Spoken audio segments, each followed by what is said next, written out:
नमस्कार, आपका बहुत बहुत स्वागत है। मैं हूं आपके साथ वर्षा शर्मा और रुक करेंगे उत्तर प्रदेश की खबरों की ओर। बिहार के सिकटी विधानसभा क्षेत्र में आयोजित एक विशाल जनसभा में उत्तर प्रदेश के मुख्यमंत्री योगी आदित्यनाथ ने जनता को संबोधित किया। इस दौरान उन्होंने कहा कि बिहार की प्रगति और विकास केवल एनडीए के नेतृत्व में ही संभव है।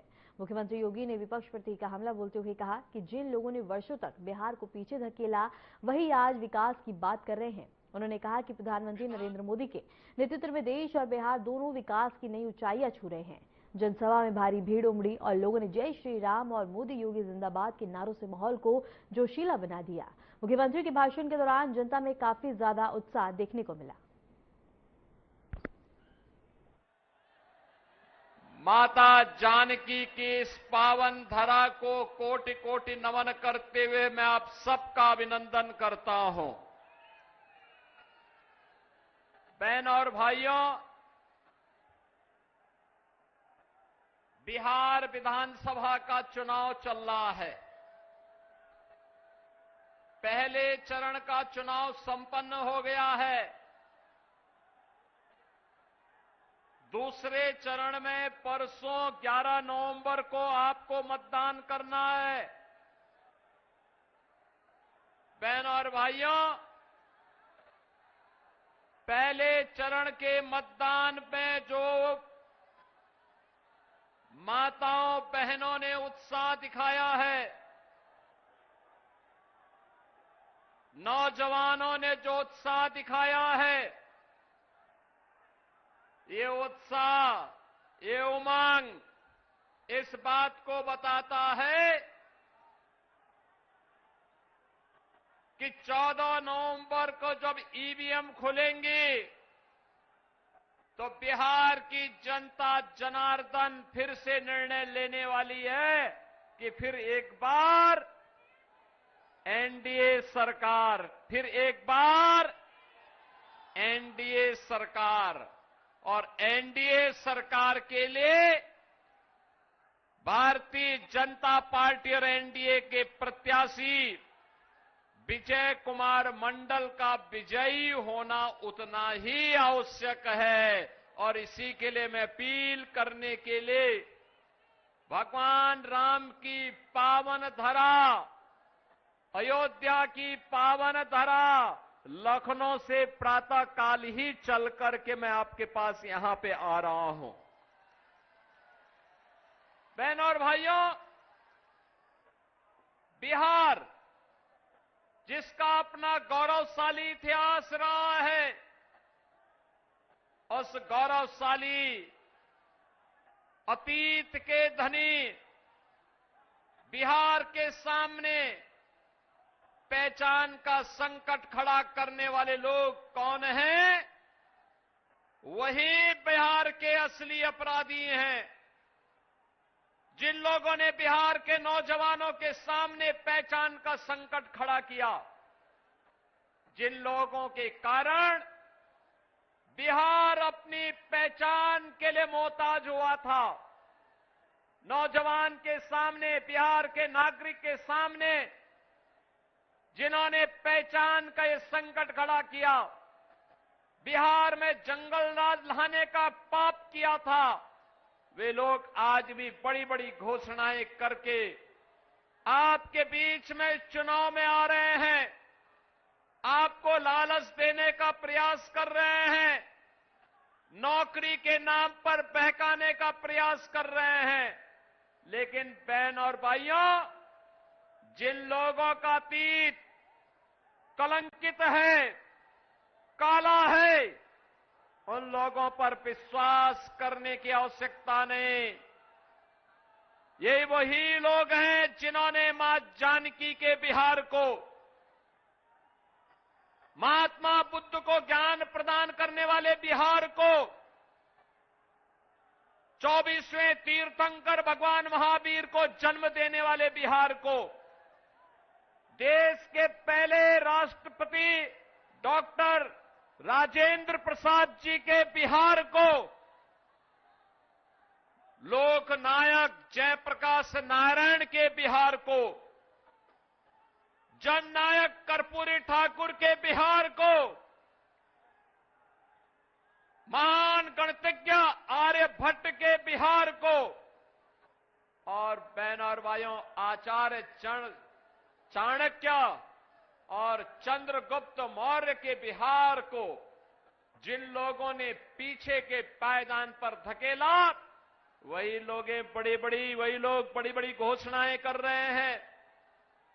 याद करिए, कांग्रेस और आरजेडी की सरकारों के समय जो बिहार कभी दुनिया को ज्ञान देता था, उस बिहार के सामने अपने लिए स्वयं भी साक्षर बनने का संकट आ खड़ा हो गया था। कौन वे लोग हैं अपराधी जिन लोगों ने बिहार की साक्षरता को सबसे निचले पायदान पर धकेला था? बहनों और भाइयों, 2005 में बिहार ने अंगड़ाई ली।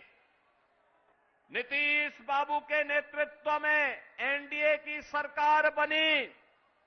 एनडीए की सरकार बनने के बाद आज बिहार के अंदर हम देखते हैं, बिहार का नौजवान देश के अंदर सिविल सर्वेंट बनता है।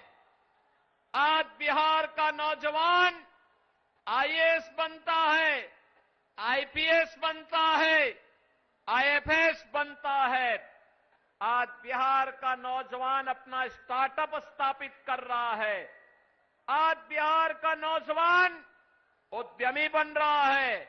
आज बिहार का नौजवान जीवन के प्रत्येक क्षेत्र में एक नया कुछ करके देश और दुनिया के लिए एक मॉडल खड़ा कर रहा है। बहनों और भाइयों, उसी बिहार की इस चेतना को पुनः जागरूक करने के लिए हम लोग आज आपके बीच आए हैं। याद करना, बिहार के विकास की यात्रा थमनी नहीं चाहिए, रुकनी नहीं चाहिए। इसमें फिर से तमाम लोग घोषणाएं करने के लिए आए हैं, लेकिन वास्तव में ये लोग विकास नहीं करेंगे। ये फिर से बिहार के विकास को जंगल राज में बदलने का पाप करने वाले लोग हैं। याद करिए ना, आरजेडी और कांग्रेस के सरकार के समय अकेले आरजेडी के 15 वर्ष के शासनकाल में बिहार में 60 से अधिक नरसंहार की घटनाएं घटित हुई थी। बिहार के अंदर 30,000 से अधिक अपहरण की घटनाएं घटित हुई थी। बहनों और भाइयों, यहां पे न व्यापारी सुरक्षित था, यहां पे न इंजीनियर सुरक्षित था, यहां पे न चिकित्सक सुरक्षित था, यहां पे न बच्चे सुरक्षित थे, यहां पे न बेटियां सुरक्षित थी। वह जंगल राज बिहार में आरजेडी और कांग्रेस की ही जोड़ी लेकर के आई थी। बहनों और भाइयों, हमें जंगल राज फिर से नहीं आने देना है। सुशासन की सुदृढ़ नींव पर बनने वाले बिहार को एक समृद्ध और विकसित बिहार बनाना है, और समृद्ध और विकसित बिहार के लिए मोदी जी का मार्गदर्शन, समृद्ध और विकसित बिहार के लिए नीतीश बाबू का नेतृत्व और एनडीए के 5 पांडव मिलकर के बिहार के विकास के लिए कार्य जो प्रारंभ किए हैं, आज बहनों और भाइयों, बिहार के अंदर वह सब कुछ है जो बिहार की आवश्यकता है। आज बिहार के अंदर सड़क है, आज बिहार के अंदर बिजली है, रेल की कनेक्टिविटी है, आज बिहार के अंदर एयर कनेक्टिविटी है। आप सोचो, अगर दरभंगा का एयरपोर्ट नहीं चला होता तो सोचो मैं कैसे आपके यहां पर आया होता। लखनऊ से सुबह पहुंचना मेरे लिए बहुत कठिन हो गया होता, लेकिन बहनों और भाइयों, एयरपोर्ट है, हम लोग आसानी से आ गए। और यही कहने के लिए मैं आया हूं, आज बिहार के अंदर एनआईटी है, आईआईटी है, आईएम है, एम्स है, इंजीनियरिंग कॉलेजेस की श्रृंखला है, मेडिकल कॉलेजेस हैं। आज बिहार के अंदर वह सब कुछ है जो बिहार की आवश्यकता है और समृद्ध और विकसित बिहार की आधारशिला बन सकती है। बहनों और भाइयों, मोदी जी का नेतृत्व है तो विरासत भी है, विकास भी है और गरीब कल्याण भी है। याद करिए, ये कांग्रेस के लोग, ये आरजेडी के लोग रामद्रोही हैं। ये लोग करते थे, ये कहते थे, कांग्रेस के लोग कहते थे राम तो है ही नहीं। अरे राम नहीं हुए तो मां जानकी। लेकिन ये लोग झुठलाते थे। कांग्रेस के लोग बोलते थे कि राम मंदिर कभी नहीं बन पाएगा। आरजेडी के लोगों ने राम मंदिर के रथ यात्रा को रोका था। इनका सहयोगी उत्तर प्रदेश में समाजवादी पार्टी राम भक्तों पर गोली चलाती है। बहनों और भाइयों, जब एक कांग्रेस, आरजेडी और सपा के लोग बोलते थे कि राम मंदिर नहीं बनने देंगे, हम तब भी बोलते थे रामलला हम आएंगे मंदिर वहीं, रामलला हम आएंगे मंदिर वहीं। और ये लोग गोली और लाठी चलाते थे, हम तब भी बोलते थे लाठी गोली खाएंगे मंदिर वहीं। और राम मंदिर बन गया ना अयोध्या में, कोई संदेह है क्या? अब तो मंदिर बन गया है ना, भव्य राम मंदिर, दुनिया का सुंदरतम मंदिर, दुनिया का सबसे बड़ा मंदिर प्रभु श्री राम का अयोध्या धाम में बन करके तैयार हो गया है। रामलला विराजमान हो गए हैं। रामलला के साथ अब भगवान राम के साथ माता जानकी भी है, बजरंगबली भी हैं, लक्ष्मण जी भी हैं। रुक करेंगे बड़ी खबर की और इसके साथ ही बता दें कि सीएम योगी का कुशीनगर का दौरा है और ज्ञानेश्वर को श्रद्धांजलि देंगे सीएम योगी। बरमी मंदिर का दौरा करेंगे सीएम योगी आदित्यनाथ। कृषि यूनिवर्सिटी का भी निरीक्षण करेंगे। सीएम दौरे को लेकर तमाम सुरक्षा व्यवस्था की गई है। सबसे बड़ी खबर हम आपको बता रहे हैं, सीएम योगी आदित्यनाथ का कुशीनगर का दौरा है, जहां कृषि यूनिवर्सिटी का वो निरीक्षण भी करेंगे और तमाम सुरक्षा के मद्देनजर व्यापक इंतजाम किए गए हैं। रूट को डाइवर्ट किया गया है। इस सबसे बड़ी खबर हम आपको बता दें, उत्तर प्रदेश के मुख्यमंत्री योगी आदित्यनाथ का कुशीनगर का दौरा है। उनके दौरे को लेकर तमाम व्यवस्था की गई है। कृषि यूनिवर्सिटी का निरीक्षण भी करेंगे सीएम योगी आदित्यनाथ। इस वक्त की बड़ी खबर हम आपको बता रहे हैं, उत्तर प्रदेश के मुख्यमंत्री योगी आदित्यनाथ का कुशीनगर का दौरा है और इसके साथ ही भदन ज्ञानेश्वर को श्रद्धांजलि देंगे सीएम योगी और इसके साथ ही बता दें कि कृषि यूनिवर्सिटी का भी निरीक्षण करेंगे।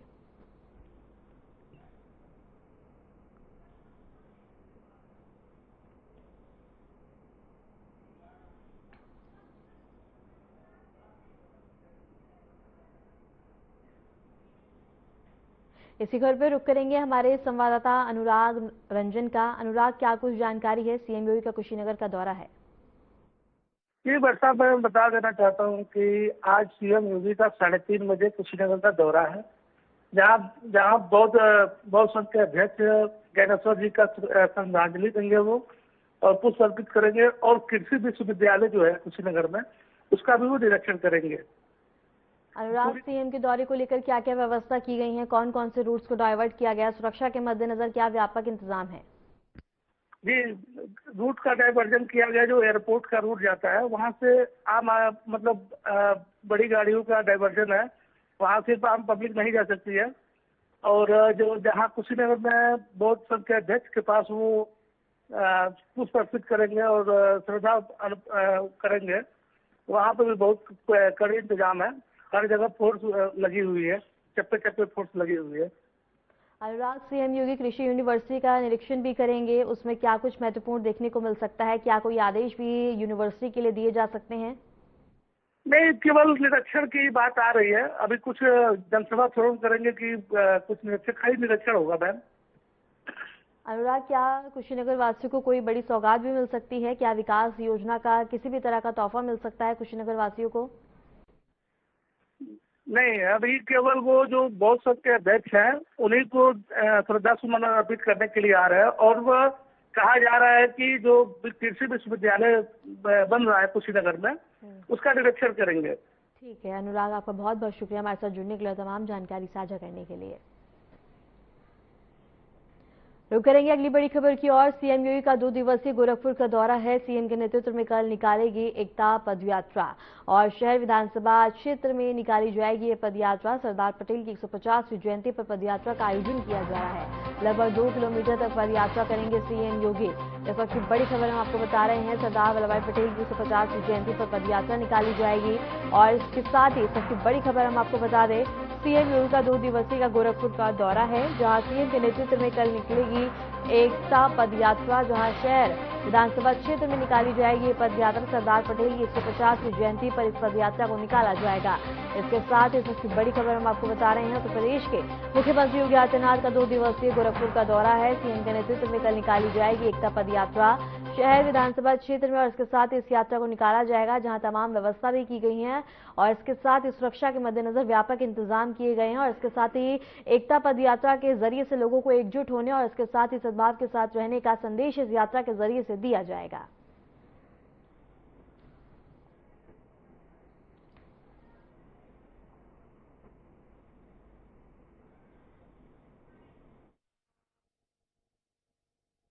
नहीं, देखिए, आप जैसे जानते हैं कि एकता दिवस हम लोग मनाते हैं और इसी के क्रम में अभी प्रस्तावित प्रोग्राम एक है जिसमें पद यात्रा हमारे यहाँ से नगर निगम से लेकर और गीता वाटिका तक लोगों के द्वारा की जाएगी और उसी के क्रम में इस रूट का निरीक्षण किया जा रहा है और देखा जा रहा है कि सभी व्यवस्थाएं सुनिश्चित कर रहे हैं कि सही है या नहीं। और इसके साथ ही बता दें कि सीएम योगी आदित्यनाथ का 2 दिवसीय का गोरखपुर का दौरा है, जहां एकता पदयात्रा निकाली जाएगी और इसके साथ ही इसमें सभी बढ़ चढ़कर हिस्सा लेते हुए नजर आएंगे। इस यात्रा के जरिए से लोगों को एकजुटता का संदेश दिया जाएगा।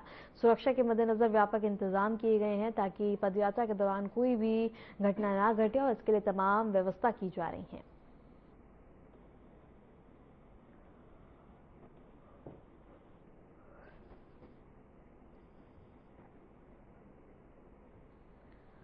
और इस वक्त की बड़ी खबर हम आपको बता रहे हैं, सीएम योगी आदित्यनाथ अपने 2 दिवसीय गोरखपुर के दौरे पर रहेंगे और इसके साथ ही बता दें कि सीएम अपने 2 दिवसीय दौरे के दौरान पदयात्रा निकालने जा रहे हैं, जहां सभी लोग बढ़ चढ़कर हिस्सा लेते हुए नजर आएंगे। इसके साथ ही इस एकता पदयात्रा के जरिए से लोगों को एकजुटता का संदेश दिया जाएगा और सुरक्षा के मद्देनजर व्यापक इंतजाम किए गए हैं। इसके साथ ही बता दें कि तमाम व्यवस्था की गई है सीएम की पदयात्रा को लेकर, जहाँ सभी लोग बढ़ चढ़कर हिस्सा लेते हुए नजर आएंगे।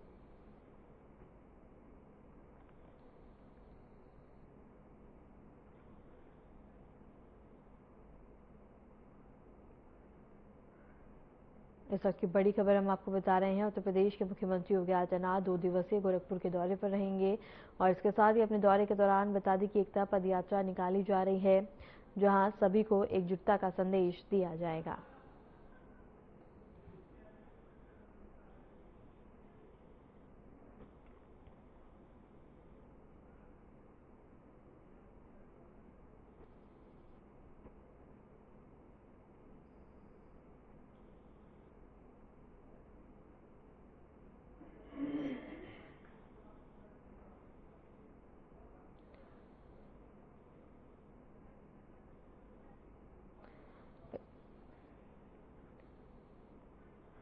मुख्यमंत्री योगी आदित्यनाथ के 10 नवंबर को प्रस्तावित कार्यक्रम को लेकर जिलाधिकारी दीपक मीणा ने रूट का निरीक्षण किया है और अधिकारियों को आवश्यक दिशा निर्देश दिए हैं।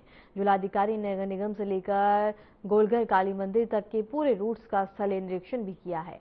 इस दौरान उन्होंने व्यवस्था से जुड़ी तैयारियों की समीक्षा की है और जहां भी कमियां मिली हैं उन्हें तुरंत दूर करने के निर्देश दिए हैं। निरीक्षण के दौरान बता दें कि एसपी सिटी और एसडीएम और अपर नगर आयुक्त समेत कई वरिष्ठ अधिकारी मौजूद रहे और इसके साथ ही बता दें कि ये चौकसी सीएम योगी आदित्यनाथ के 2 दिवसीय दौरे को लेकर की जा रही है, क्योंकि बता दें कि सीएम योगी आदित्यनाथ अपने 2 दिवसीय गोरखपुर के दौरे के दौरान पदयात्रा निकालेंगे, जहां एकता पदयात्रा का आयोजन किया जा रहा है, जहां सभी लोग बढ़ चढ़कर हिस्सा लेते हुए नजर आएंगे और एकता का संदेश दिया जाएगा। इसको लेकर बता दें कि रूट्स का निरीक्षण किया गया है, अधिकारी को तमाम जरूरी दिशा निर्देश दिए गए हैं।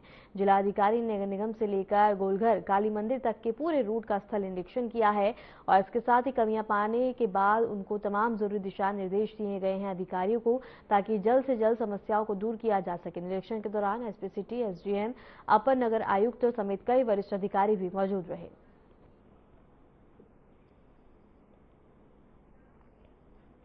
पीलीभीत में थाना समाधान दिवस पर जिलाधिकारी और पुलिस अधीक्षक ने जन सुनवाई की। इस दौरान बड़ी संख्या में नागरिक अपनी शिकायतें लेकर पहुंचे। अधिकारियों ने जनता की समस्याओं को ध्यानपूर्वक सुना और कई मामलों का मौके पर ही निस्तारण किया।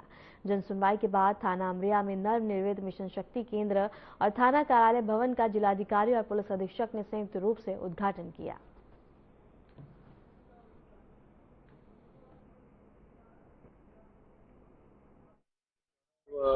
डीएम साहब के द्वारा यहाँ पे अमरिया थाने में थाना समाधान दिवस में पब्लिक के लोगों की समस्याएं सुनी गई। उसमें जो पुलिस संबंधी विवाद थे या समस्याएं थी या मुकदमे दर्ज हैं, उसमें संबंधित विवेचक से बात की गई कि क्या कमी है, उसको पूरा कराया जाए। उसी के साथ साथ जो जमीन संबंधी विवाद हैं, उसमें ज्वाइंट टीम यहीं पे हमारे द्वारा गठित करी गई है। जो ज्वाइंट टीम अभी समाधान दिवस के बाद जाएगी तत्काल मौके पे और नपाई करके और अन्य चीजों को देखते हुए मौके पे जो सही है उसको कराना सुनिश्चित किया जाए।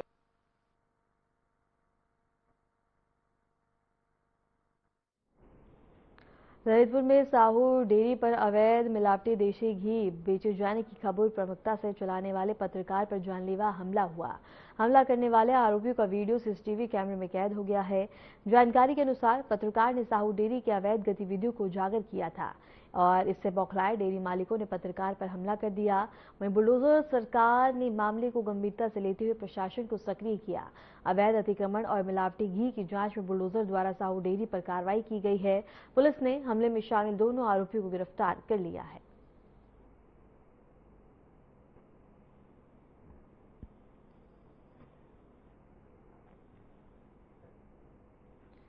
खबर ललितपुर से है, जहां जनपद के जंगलों में इन दिनों जंगली जानवरों की बढ़ती हलचल ने वन विभाग की सतर्कता बढ़ा दी है।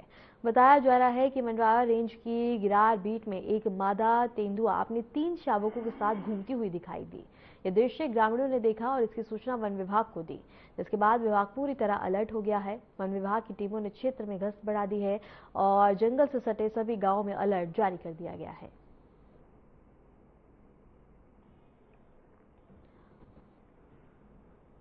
और इसके साथ ही बता दें कि खबर ललितपुर से है, जहां जनपद के जंगलों में इन दिनों जंगली जानवरों की बढ़ती हलचल ने वन विभाग की सतर्कता को बढ़ा दिया है। बताया जा रहा है कि मंडरावा रेंज की गिरार बीट में एक मादा तेंदुआ अपने 3 शावकों के साथ घूमती हुई दिखाई दी।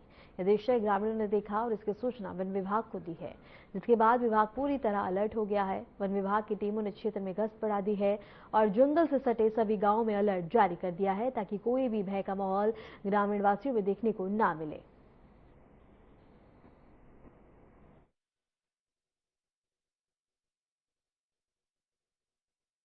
लिए बता दें कि गश्त बढ़ाई गई है। वन विभाग ने अलर्ट जारी किया है। जंगल में मादा तेंदुआ दिखने के बाद से ग्रामीणों में थोड़ा भय का माहौल देखने को मिला। जब तेंदुआ मादा देखने के बाद ग्रामीणों ने इसकी सूचना वन विभाग को दी, जिसके बाद अब वन विभाग की ओर से ग्रामीणों से सतर्क रहने की अपील की गई है।